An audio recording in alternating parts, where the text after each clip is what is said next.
Good morning, everyone, and welcome to the PivotBoss pre-market video for Thursday, June 24th, 2021.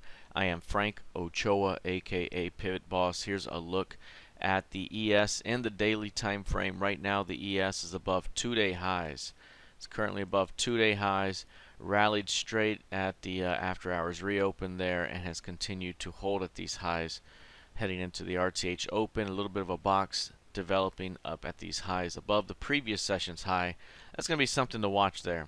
You'll notice here that price has not really been able to find acceptance through 42.50 or 42.40 here lately. We've seen rotations back down off that area time and again. Are we about to break through 42.50 and really accelerate to the upside through new pricing? Or are we going to see a failure to hold above the previous session's high and then a rotation back down, perhaps back to the bottom of two-day lows, maybe even a little bit lower? Overall, this market remains within an uptrend, so eventually an upside push likely occurs, but at the moment we've seen resistance come into play here over the last couple of months at this zone. Keep an eye on 42.48 quarter. A failure to hold that level today could open up a return back down. Okay, let's take a look here at the NQ. Now, what we were looking for initially heading into today's session at the end of our trading room session yesterday was failed new low. Any push to a new low below that area could have offered an opportunity to trap and turn into a bullish outside day up. Instead, what we've seen so far is just a straight rally from the after-hours reopen and a continuation to these highs. Like the ES, right now we do have a narrow consolidation that has developed at these highs above the previous session's high, and any failure there could open up a failed new high and perhaps a bearish outside day down. But even in that scenario, it would be a one-day kind of pullback, maybe a two-day ordeal, and then we start higher. Every one of these has been very short-lived before it's turned around. One day, maybe a little bit lower and go.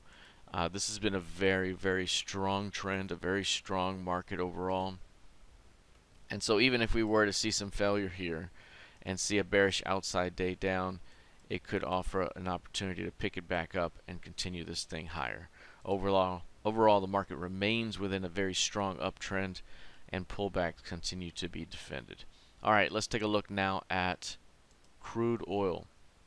Crude right now having a day down at the moment, down about 0.8%, and you'll notice the previous session here ended with a rejection on the highs there. Doji day that preceded that, but a bearish kind of rejection up here. Not a significant signal type of rejection, but at the same time it is kind of a cycle high, very similar to what we saw last time here. We saw a little bit of a 1 to 2 day pullback before it continued higher. That's similar to what we could see this time. The previous session's midpoint held on a midpoint retest. We're now seeing new lows, kind of an upside down checkmark trend day down. And the likelihood of further weakness is good here. Any push though below 72s could begin to help find a low, as we'd be below the 8-period average. 72 is the FOMC key level from June here.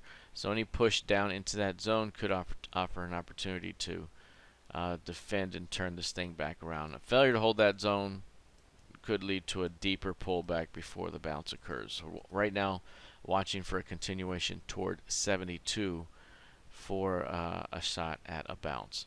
Let's take a look now at gold futures.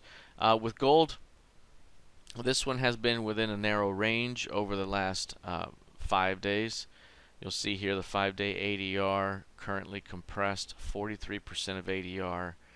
A combined 36.7 points of range. That's basically looking at this box right there. And if you really look at it, the first bar 5 days ago was the entire range. It was 36.7, and ever since then it's been inside that range this entire time. And this is again happening off the previous sessions or previous month's low. Previous month's high was here, previous month's close here, previous month's midpoint there, and previous month's low. The most important levels on the chart in many cases, and you see how this thing worked all the way back down.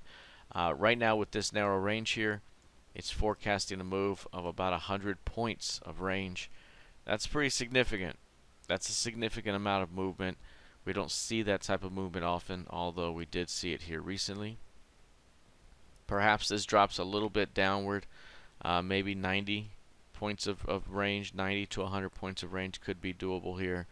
But eventually a breakout from this range here could trigger a solid move one way or another.